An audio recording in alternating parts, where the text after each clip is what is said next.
Arthur sighed contentedly as the early morning sun warmed the back of his neck. He stood by the little patch of roses near the wooden fence that bordered his modest yard. The dew on the grass felt cool beneath his slippers. At first glance, he appeared like any other retiree enjoying a serene day, but there was more to this moment, much more. He smoothed out the light cotton dress he wore, the one patterned with tiny yellow flowers that used to belong to his late wife, Martha. She had been gone for several years now, and it had taken Arthur a long time to sort through her possessions. Some things he had stored away in cardboard boxes, and others he had donated to charity.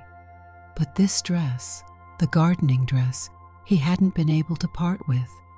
The first time he held it in his hands, breathing in the faint trace of old lavender detergent, something quietly shifted inside him. He remembered clearly the day he found the dress. It was raining heavily outside, and he had been going through the closet, cataloging Martha's clothes as though each garment held a piece of her memory. His eyes fell on that floral dress, simple, unassuming, yet undeniably hers. He felt a rush of longing and something unexpected, curiosity. It was not something he had ever contemplated in his younger years, but in that moment, alone in the house he once shared with her, he felt compelled to try it on. Arthur had never been someone who acted on whimsical urges. He had spent decades as a dutiful husband and father, always making practical decisions. And yet, as he slipped into that dress, feeling the cotton against his skin, a wave of comfort washed over him. It wasn't about anything salacious or rebellious. It was a small haven of calm. He thought of Martha's cheerful face and how she used to tease him whenever he got too stiff or too stuck on schedules. In a soft whisper, he remembered all of her gentle jokes. "Arthur, loosen up. The world's not going to end if you take a nap before dinner." Standing there in front of the mirror with that floral cotton garment on, he finally understood a kind of freedom he hadn't considered. Now, years later, in the bright morning light of spring, he had donned the dress again. He had named that side of himself Agnes, partly because Martha once mentioned that if she'd had another daughter, she liked the name Agnes. Arthur figured that adopting the name was his personal way of honoring his wife's warmth. At first it felt strange to speak the name aloud, but in time, Agnes became something he cherished. He caught a glimpse of his reflection in the mirrored glass of the back door. At 72, his hair had gone completely silver. He kept it fairly short, and though he now had a few more lines carved into his face, he hadn't lost the gentle kindness in his brown eyes. The dress was loose around his lean frame, falling to just above his ankles. An old sweater draped around his shoulders kept off the morning chill. He allowed himself a small smile, appreciating that he could still find pockets of contentment, despite the loneliness that sometimes pressed down on him in the quiet hours. "Dad?" The sudden voice startled him. His daughter Marianne had let herself into the backyard through the side gate and was staring at him with wide eyes. Marianne was in her 40s, with a confident stride and a gentle heart. She had visited more frequently since her mother's passing, making sure her father was getting by. Arthur turned, tensing for a moment. "Morning, Marianne," he said softly, trying to steady his voice, though he felt a twinge of apprehension in his chest. She blinked, taking in the sight. Her father dressed in a floral gown, calmly tending to roses. "I knocked on the front door," she began, struggling for words. "But you didn't answer, so I came around to the back." She paused, glancing at him again. "I'm sorry. I didn't mean to startle you." He brushed a hand over the dress's fabric as if to smooth out any wrinkles. "It's all right. I was just taking care of the flowers. I guess I lost track of the time." Marianne hesitated. "Dad, are you... well? Is everything all right?" Arthur swallowed, feeling the gentle weight of her concern. "Yes, I'm all right. I know this might look odd, but I promise I'm fine." He saw the uncertainty flicker in her eyes. She wanted to understand, but she also struggled with the surprise. Taking a careful breath, she closed the distance between them. "If there's anything you want to talk about, or anything you need, I'm here." Arthur nodded, touched by her kindness. He didn't have the words ready to explain how this was not an act of desperation or a sign of being unwell. It was simply something that brought him peace. Nevertheless, he found himself guiding Marianne to the patio table, offering her a seat. He slid off the gardening gloves he'd been wearing and draped them over the chair next to him. "Let me get us some lemonade," he said. She placed a gentle hand on his forearm. "I'll get it, Dad. You just sit." With that, she went inside the house through the back door. Once Marianne disappeared into the house, Arthur exhaled, pressing a hand over his chest. He knew this day would come eventually, one of his children seeing him dressed like this. He had imagined a variety of reactions, from confusion to outrage, and he was relieved that Marianne's initial response was concern more than anything else. He glanced down at the simple cotton dress and thought back to the first day he tried it on. There had been an odd moment when the mirror showed not only his reflection, but also the possibility of a side to himself he had never allowed before. He had spent much of his life being the provider, the steady person who seldom indulged in frivolities. But now that he had the freedom of retirement, and now that Martha was no longer there to see or have an opinion, he felt a longing to explore this gentle space. It brought him a quiet reassurance, a sense of calm that let him handle the sorrow of missing her. When Marianne returned, she was carrying a tray with 2 glasses of lemonade and a small plate of sugar cookies. Setting them on the table, she took a seat, folding her hands in her lap. "So," she said softly, "let's talk." Arthur nodded, taking a moment to form his thoughts. "I've been wearing these dresses for a little while now," he began. "I started shortly after your mother passed." She studied him for a moment. "Did something happen to make you want to do this?" He shook his head. "No single event. It was one of her dresses. I found it in the closet, and I felt drawn to it. At first I thought it was just a wave of grief, a way to feel closer to her. But when I actually wore it, it felt right. Not in a scandalous way, mind you, but like a gentle refuge.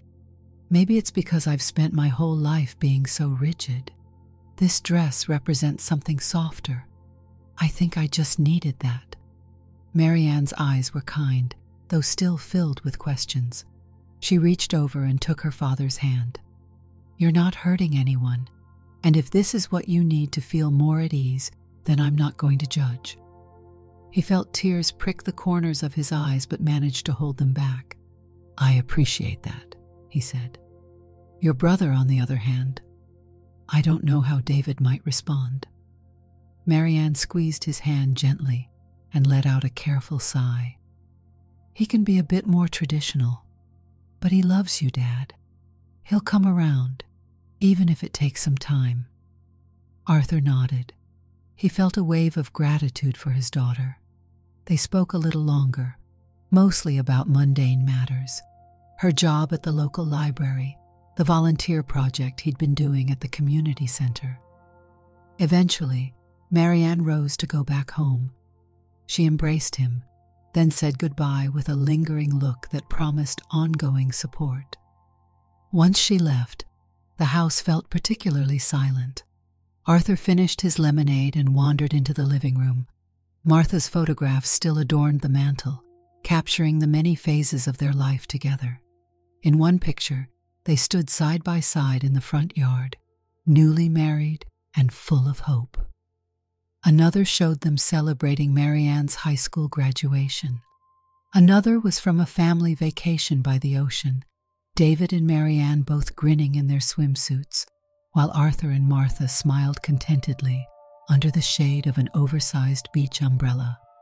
He paused at the photograph from an anniversary long ago, the two of them dressed in formal attire, Martha glowing in a simple pearl necklace. He found himself recalling how often she would encourage him to relax. She would say, "Arthur, you can let your hair down, at least a little," only half joking. Thinking about that made him chuckle under his breath. He guessed that if she saw him now, she might raise an eyebrow in surprise, or perhaps give him a gentle smile. Either way, he suspected she would want him to find comfort in his twilight years. He went to his room and changed back into a pair of comfortable slacks and a polo shirt. The truth was, he felt more at ease in the dress, but he didn't want to alarm any neighbors or surprise David if his son showed up unexpectedly. He placed the dress back in the closet, running his fingers over the fabric one last time. Later that afternoon, after a nap and a quick trip to the grocery store, Arthur returned to his empty home and considered slipping into the dress once more. It had become a quiet routine for him, a way to unwind, like someone else might listen to music or leaf through an old album. Once he changed and looked at himself in the mirror, he spoke softly. "Well, Agnes, I guess we have the evening to ourselves." The echo of his voice in the silent room made him realize just how much he had come to speak that name, like addressing a companion who offered a different perspective. He prepared a simple dinner, just a bowl of tomato soup and a grilled cheese sandwich, then settled into the armchair in the living room to watch some classic sitcoms on television. Not long after he turned on the TV, the phone rang. Arthur set down his bowl of soup and answered, noticing David's number on the caller ID. "Hello, son," Arthur greeted. "Dad," came David's reply, a hint of tension in his voice. "Marianne called me. She said you might be going through something, and I wanted to check in." Arthur felt his heartbeat quicken. "I'm fine," he said gently. "You know how your sister worries." "Yeah," David said, "but she was pretty insistent. Something about you wearing Mom's clothes?" He sounded uncomfortable. "Dad, I don't mean to pry, but is everything okay? Are you lonely?" Arthur took a moment to gather himself. "I get lonely sometimes," he admitted, "but that's not the reason for this. I just found it pleasant. It reminds me of a side of myself I never explored before. And there's no harm in it, David." His son cleared his throat. "I want to understand, but it's new for me. I guess I never pictured you doing this." Arthur felt a small pang in his chest. "I never pictured myself doing it either," he replied. "But life can surprise us. After your mother passed, I started seeing things in a new light. This is just something that helps me get through my day. It isn't about rejecting who I am as your father. It's more like discovering a quieter state of mind." David remained silent for a long moment. Then he let out a breath. "All right, Dad. I care about you. I hope you know that. I want you to be healthy. If this is something that makes you happy and it's not hurting anyone, then I'll respect it. I might need a little time to get used to it, but I'm not going anywhere." Arthur closed his eyes, touched by his son's words. "Thank you, David.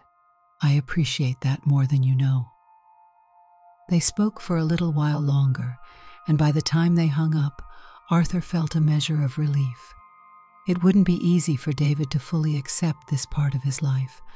Arthur understood that his son might keep a respectful distance at first, but it seemed there was at least a willingness to move forward without condemnation. That night, Arthur sat in the armchair a while longer, the TV humming in the background with an old sitcom. He felt the softness of the dress along his legs, watched the flickering light on the walls, and reflected on how many years he had spent ignoring gentle indulgences. He also felt a pang of longing for Martha, wishing she were here, able to see him as he was now. Despite the quiet ache in his heart, he smiled. Even though the house was silent, he no longer felt so alone. The next morning, Arthur woke early and drove to the community center.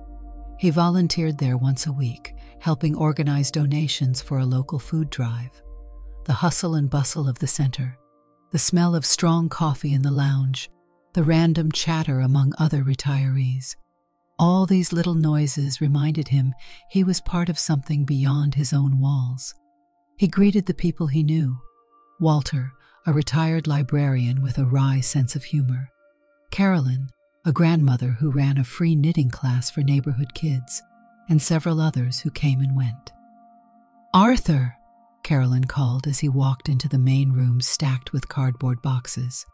"We got a bunch of canned goods donated. We could use your help sorting them." He offered a warm smile. "I'm on it. Got my label maker and everything." Carolyn laughed. "You're always so prepared.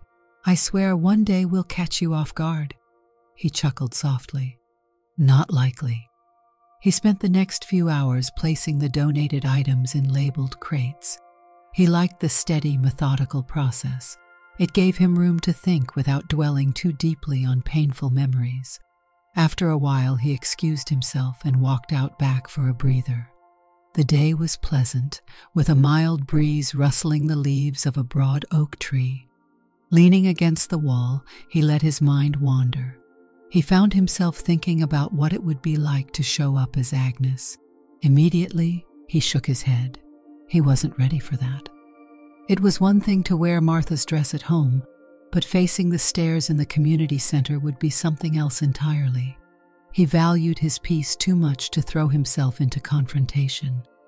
Still, the mere thought filled him with a small surge of adrenaline, which he quickly suppressed. Returning to the sorting room, he noticed Walter rummaging through a box of cereal. Walter paused, looking up at Arthur as he approached. The older man's eyes crinkled at the edges when he smiled. "Hey, rumor is you might need some help." Arthur nodded. "Sure, plenty of boxes left." They worked side by side for a moment, the only sound being the soft clink of cans and rustling of cardboard flaps. "So," Walter said quietly, "your daughter Marianne mentioned you're exploring some new attire at home." Arthur's stomach tightened. He hadn't expected Marianne to share the details with friends. Then again, the community center folks tended to look out for one another. "She told you that?" he asked gently, his mind racing to figure out how best to respond. Walter shrugged. "We chat from time to time, just about how everyone's doing. Nothing malicious, if that's what you're worried about. She's concerned, that's all." His eyes were understanding. "I'm old enough to know we all find our peace in different ways." Arthur exhaled slowly, relief mixing with a bit of embarrassment. He looked at Walter's wrinkled hands, the man's posture slightly stooped. He was in the same age bracket, or close to it, and likely had seen more than a few twists and turns in life. "I appreciate that perspective," Arthur said. "It's just something that gives me calm. Nothing more." Walter nodded, placing a few jars of peanut butter into the correct bin. "I get it. People do jigsaw puzzles, or they paint, or they knit. If wearing certain clothes does it for you, I see no harm." He gave Arthur a friendly pat on the shoulder. "Keep being yourself." With that, Walter wandered away to help Carolyn. Arthur stared after him, half stunned at how casually the man accepted what others might find bizarre. He felt a surge of gratitude. Maybe the world was more open-minded than he feared, at least in small corners. Over the following week, Arthur found himself increasingly comfortable wearing the dress at home.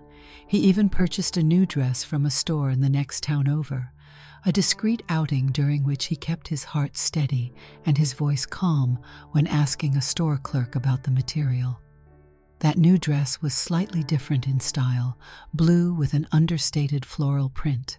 He had never been much of a fashion expert, so he simply chose something that felt soft and easy to wear. One afternoon, Marianne came by again, this time with groceries she'd picked up for him. She stepped into the living room, placing the paper bags on the coffee table.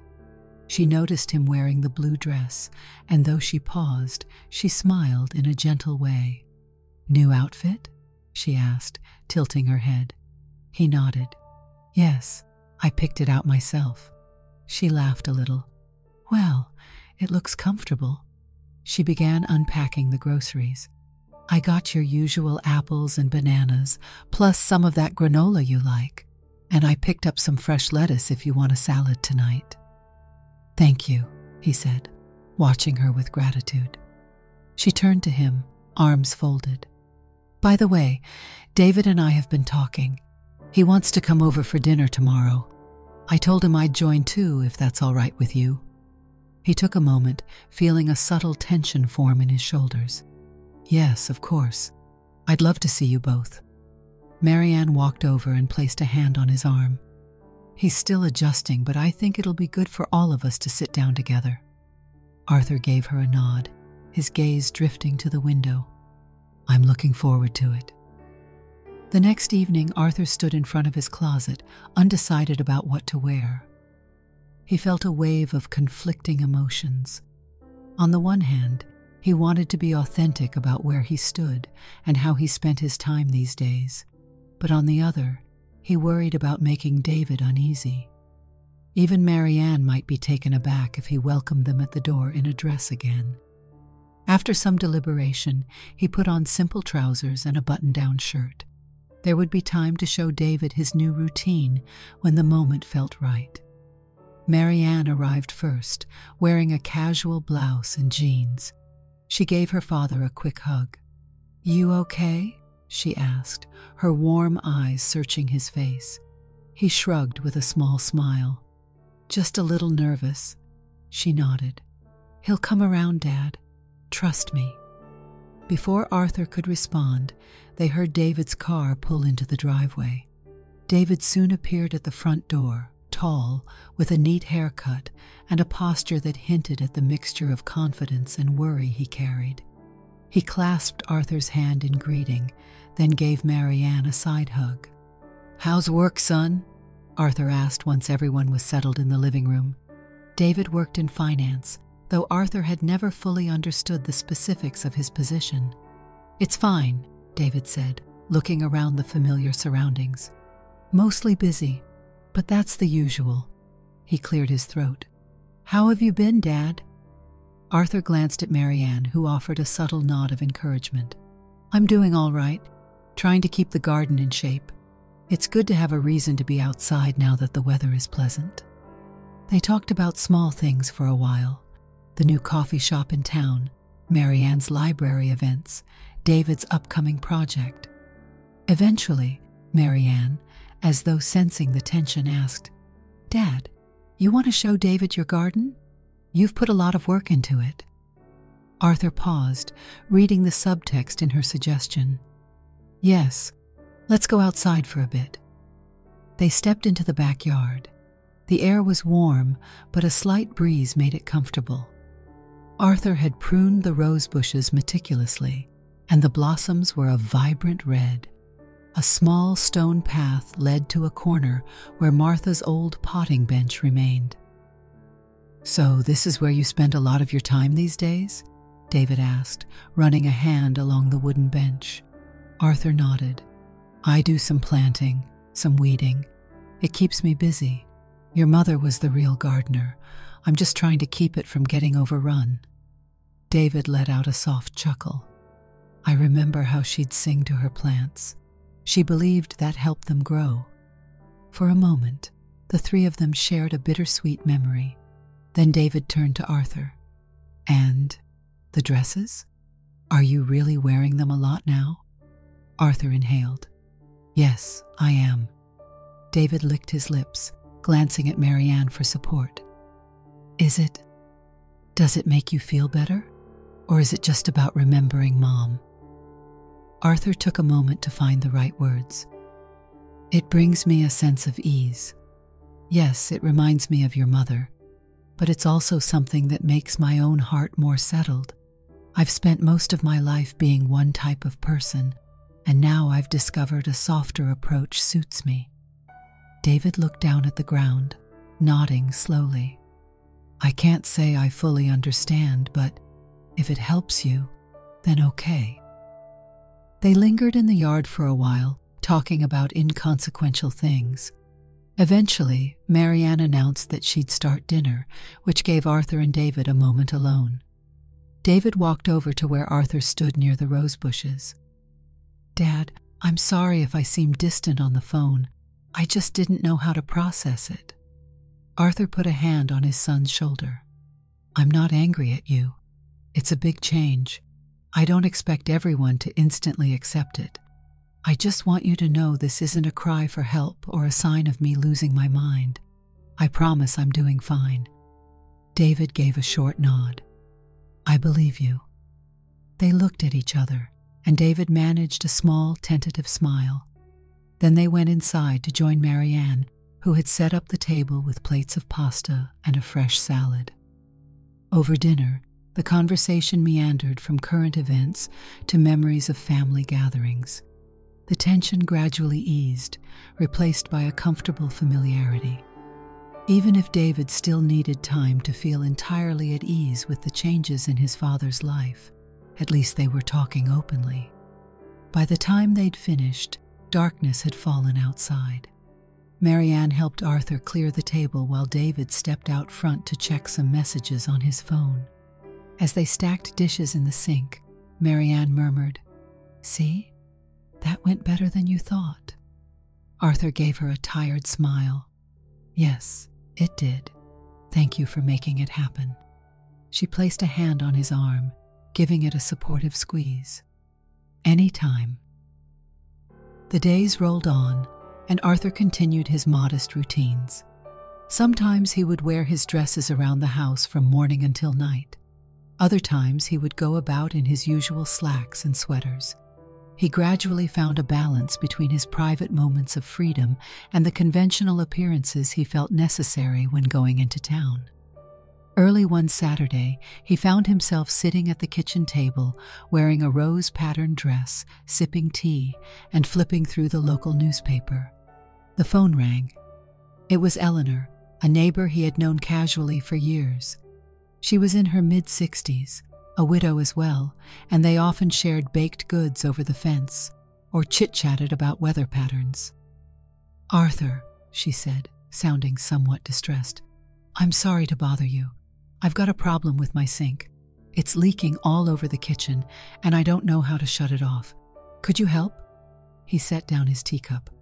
"Of course. Give me just a moment."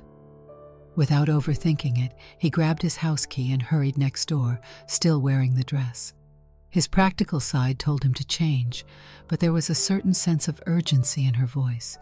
He figured a leaky sink didn't allow time for dithering. Eleanor answered the door, clearly preoccupied with the dripping water. She gave him one quick, wide-eyed glance, but said nothing about his attire. Instead, she pointed to the kitchen. "Under the sink. It's coming out fast." Arthur knelt down, identifying the loose valve. He shut off the water, rummaged around for a wrench, and began to tighten a fitting that had come loose. Water still dripped, but the urgent gush had stopped. When he stood up, wiping his hands on a towel, he noticed Eleanor regarding him carefully. "Thank you," she said, gesturing to the pipe. "I would have had a flood in here if you didn't come so fast. I really appreciate it." He nodded. "Happy to help. You might want to call a plumber just to be sure everything's sealed properly." She exhaled, relief softening her expression. Then she paused, glancing at the dress once more. "I didn't realize you wore these clothes," she said, her tone careful. Arthur waited, unsure of her reaction. "I do," he replied, voice calm. "It's become part of my life since Martha passed. I hope it doesn't make you uncomfortable. I just came over in a hurry to help." She gave a small laugh, brushing a hand through her short, graying hair. "Uncomfortable? Arthur, I'm more worried about this kitchen than your outfit. As long as you're happy and not out to harm anyone, it's none of my business." He felt warmth in his chest at her casual acceptance. "Thank you," he said simply. She turned to open a cupboard, looking for a bucket to catch any lingering drips. "You know," she said over her shoulder, "I've got a cousin in another state who lives in a similar way, wears dresses sometimes, pants other times. She's a wonderful person, so I guess I'm a bit familiar with people doing what they need to feel comfortable." Arthur offered a grateful nod. "That's good to hear. Thank you, Eleanor." She turned back, bucket in hand, and patted his shoulder affectionately. "You're a kind neighbor, Arthur. That's all that matters to me." With that, he left, heart lighter than when he'd entered. The next day, Eleanor brought over a plate of homemade cookies as a thank you. He accepted them graciously, both of them chuckling about how they would probably never fix a leaky pipe without calling a plumber right away again. Time moved on, and each day blended into the next. Arthur continued to volunteer at the community center, help neighbors with small tasks, and spend his peaceful evenings reading or watching television. The more he wore the dresses around the house, the more natural it felt, as though he'd found something that fit him in his later years. Marianne and David dropped by from time to time, and they seemed increasingly at ease with his choice. Marianne even brought him a dress from a thrift store one day, a soft pink cotton piece with small white dots, telling him she thought the fabric would be gentle on his skin. He was touched by the gesture, though he could see her own slight uncertainty in her eyes. Still, the kindness shone through, and he hugged her, grateful for her support. On a Sunday afternoon, Arthur found himself quietly tidying up the house, humming a tune he vaguely remembered from his youth. The doorbell rang. He answered it to find a courier holding a package. After signing, he carried the box inside and opened it, discovering a picture frame David had ordered for him. Inside was a note. "For a picture of you, Mom, and Marianne. Something to remind us of the best times." Arthur smiled, feeling a well of emotion in his chest. He retrieved an old photograph of the family taken when David was still a child. Marianne and David stood in front, huge smiles on their faces, while Arthur and Martha stood behind them with proud grins. He placed it inside the new frame and set it on the mantel next to the other photos. That evening, as the sun dipped behind the trees, Arthur ventured out to his garden in the pink dress Marianne had given him. He carefully watered the plants, checking each leaf for signs of disease or pests. The roses glimmered with droplets of water in the fading golden light. He thought about the directions his life had taken, how he had spent so many decades living as one version of himself. Now, in the quieter phase of life, he had discovered an unexpected form of solace. He turned off the hose, gazed at the horizon, and whispered softly, "Martha, I hope you can see I'm doing all right." A gentle breeze ruffled the hem of his dress, as if in response. One warm day in late spring, the community center arranged a potluck lunch to celebrate the volunteers. Tables were set up in a large hall, decorated with bright streamers and balloons. Plates of food lined the far wall, casseroles, salads, homemade pies. A cheerful hum of chatter and laughter filled the air. Arthur arrived in his usual slacks and button-down, greeting acquaintances and old friends. Carolyn beckoned him over to her table, where several volunteers were seated, including Walter. "Arthur, you made it," she said brightly, handing him a paper plate. He smiled. "Of course. Wouldn't miss it for the world." They chatted about the success of the recent food drive. Walter cracked a joke about how they should have a can-stacking championship next year. Laughter rolled around the table. After a while, Arthur stepped away to fetch himself a slice of apple pie. As he returned, he overheard two volunteers whispering near the drink station. "Is that the guy who wears women's clothes?" one asked the other. "Yes, that's him," came the hushed reply. "I heard about it from someone else here." They both glanced in Arthur's direction, then quickly looked away when they realized he had heard a snippet. Arthur felt a lump rise in his throat. Logically, he knew that not everyone would be understanding. It was one thing to wear the dress in the privacy of his home or among close neighbors and friends. It was another for the gossip to spread among people who might not be so accepting. He forced a small nod of greeting in their direction, though they pretended not to see him. A pang of hurt washed through him. For a moment, he considered leaving the potluck early, but then he spotted Carolyn waving him over, as if noticing the tension. "You okay?" she asked softly when he returned to the table. Walter and a few others looked concerned. Arthur mustered a smile. "I'm fine," he said quietly, trying to brush off the sting of overheard murmurs. Walter cleared his throat. "Don't let them rattle you. Some folks just need time, or they might never get it. Either way, you got people here who respect you. Don't forget that." Carolyn nodded fervently, patting Arthur's arm. "They have no right to judge you, Arthur. You've been nothing but a pillar around here. Let them whisper if they must. We know you're a good man." Arthur swallowed down a sudden swell of emotion. He realized how fortunate he was to have allies. The rest of the afternoon passed in relative calm, though now and then he caught curious glances or half-hidden expressions. He chose to stay, to mingle, and to laugh with those who accepted him. By the time the potluck ended, the fleeting frustration was overshadowed by a sense of gratitude for the folks who stood by him without reservation. A week later, Marianne invited Arthur to an informal barbecue at her house. David would be there, along with a few of Marianne's friends. Arthur decided to wear simple slacks again. He was not trying to hide who he was, but he also understood that this gathering would include people he didn't know well. He reasoned it was better to keep the focus on spending time together rather than on surprising strangers with his clothing choices. When he arrived, Marianne greeted him with a warm hug, looking relieved to see him. The smell of grilled burgers and hot dogs wafted through the air. Music played softly from a small radio near the patio. David was in the yard, talking to a couple Arthur recognized as Marianne's neighbors. Various bowls of chips and salads lined a long folding table. Arthur joined David, who introduced him to the neighbors.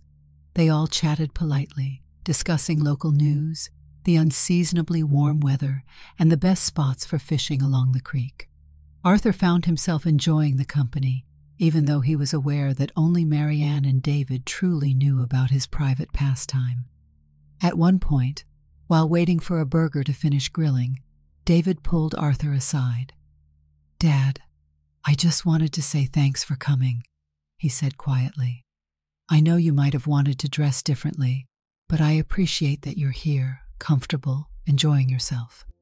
Arthur smiled. "I came to spend time with you and your sister. That's the important part."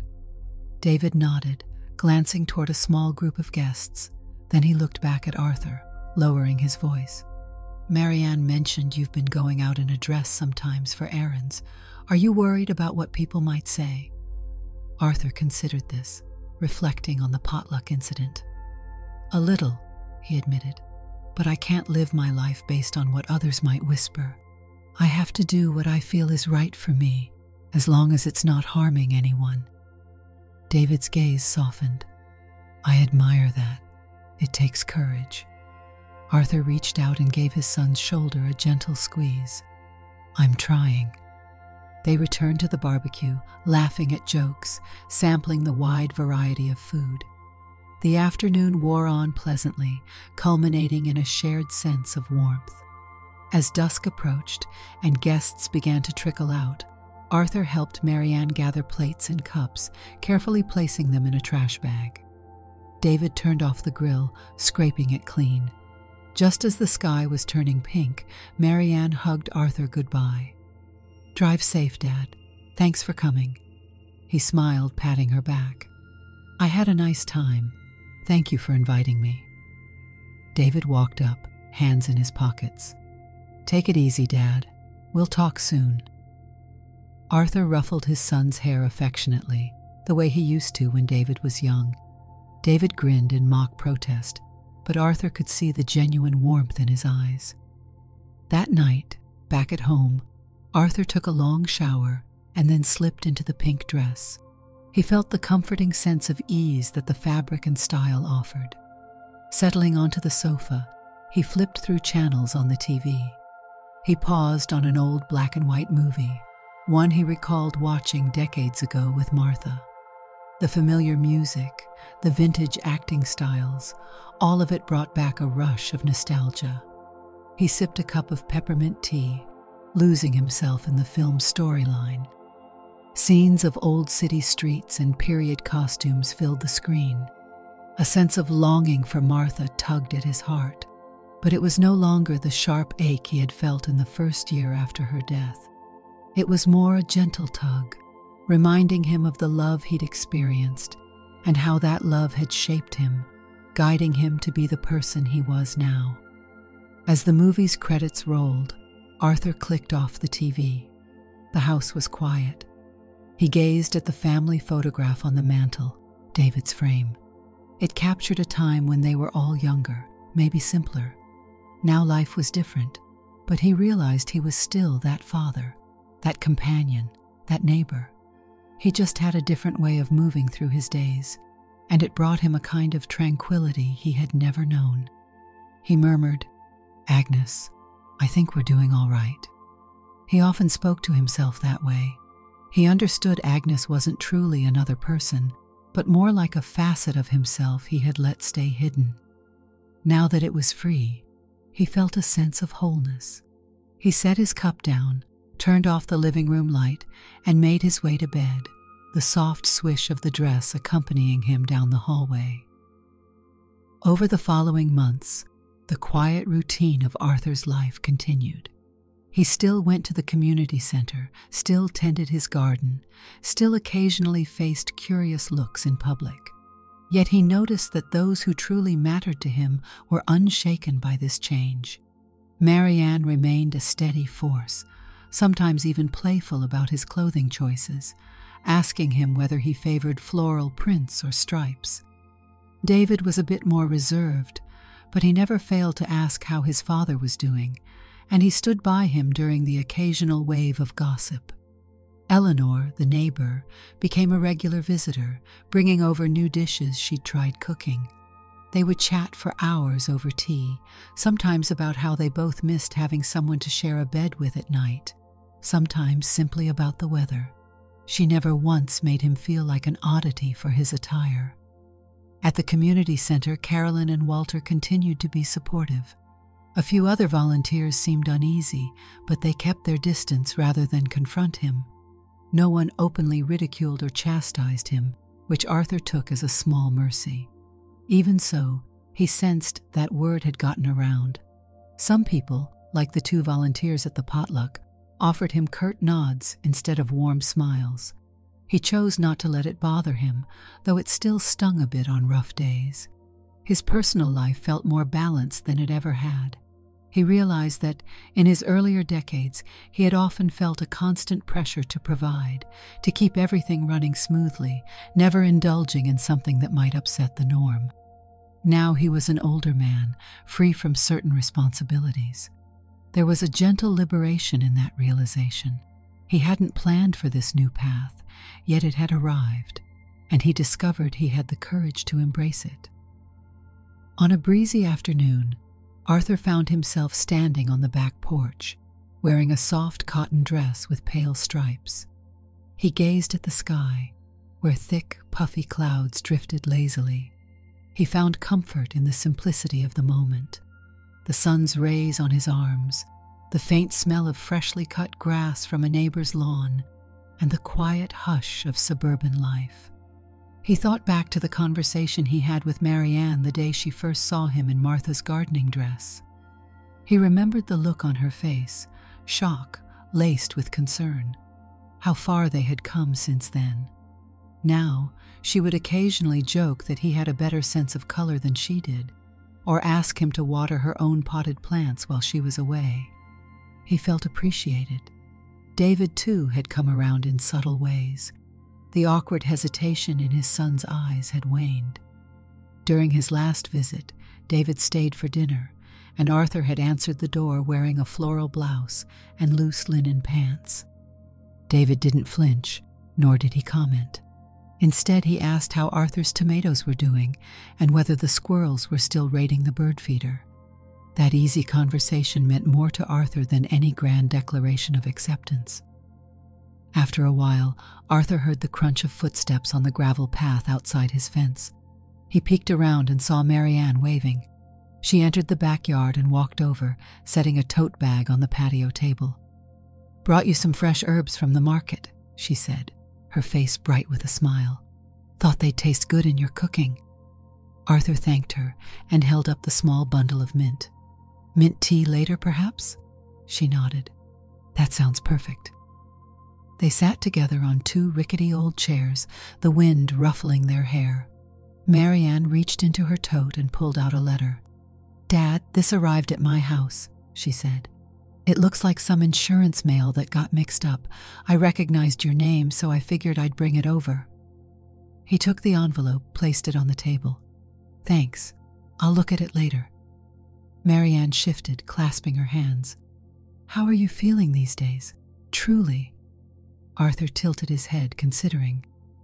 "I feel at peace. Oddly enough, wearing Martha's dresses and the new ones I've found has brought me a sense of calm I didn't realize I needed.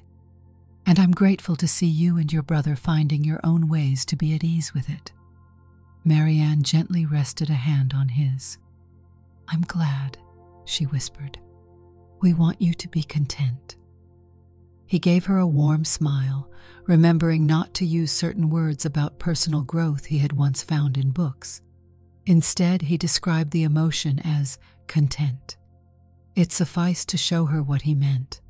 They spent the afternoon clipping herbs, discussing little projects, and sipping cool lemonade. When Marianne finally left, Arthur went inside, changed into a more worn dress of Martha's, a simple one with small pink flowers, and sat down in the living room. He opened the letter from the insurance company, quickly scanned its unremarkable contents, and set it aside. Then, leaning back in his favorite chair, he realized there was still so much life ahead of him. Even at 72, each day could hold some small adventure or discovery. He felt a surge of warmth at the thought. Yes, he was an older man wearing dresses, but beneath that he was still Arthur, the father, the friend, the retiree with a love for gardening and old movies. And Agnes, as he called that gentle side, was a companion in his quieter hours, a reminder that a person is never too old to explore something new. The phone rang again, and he lifted the receiver. It was Carolyn, probably calling about an event at the community center. He picked up, greeting her with a smile in his voice, ready to talk about whichever project needed volunteers next. He was happy to help, happy to be, in some small way, necessary to others. After hanging up, he sat for a few more minutes, gazing at the photograph on the mantel. He thought of Martha, of how her presence filled this home long ago, of how her laughter once echoed in these rooms. A bittersweet pang fluttered through him, but he found comfort in knowing he wasn't alone in the world. He had family, neighbors, and even a newly discovered part of himself to keep him company. He stood, padded across the living room, and gently closed the curtains. Outside, the sun was dipping behind the houses, painting the sky with streaks of orange and purple. Soon, he would prepare a light dinner, maybe that mint tea he promised Marianne. Then he might settle with a book or a favorite program on TV, and he'd do so wearing a garment that reminded him of a certain tenderness. He was no longer worried about who approved. In the soft hush of early evening, Arthur carried Martha in his heart and Agnes in his soul. He had found a quiet place where he felt free to simply be, and that, he realized, was enough. Did you like the story? Hit that like button and tell me what you thought in the comments. Do you want to hear more stories? Subscribe and hit the bell. For exclusive content and early access, check out our Patreon. You can find the link in the description, or you can watch any of the videos shown on my right. Thank you for watching and see you in the next video.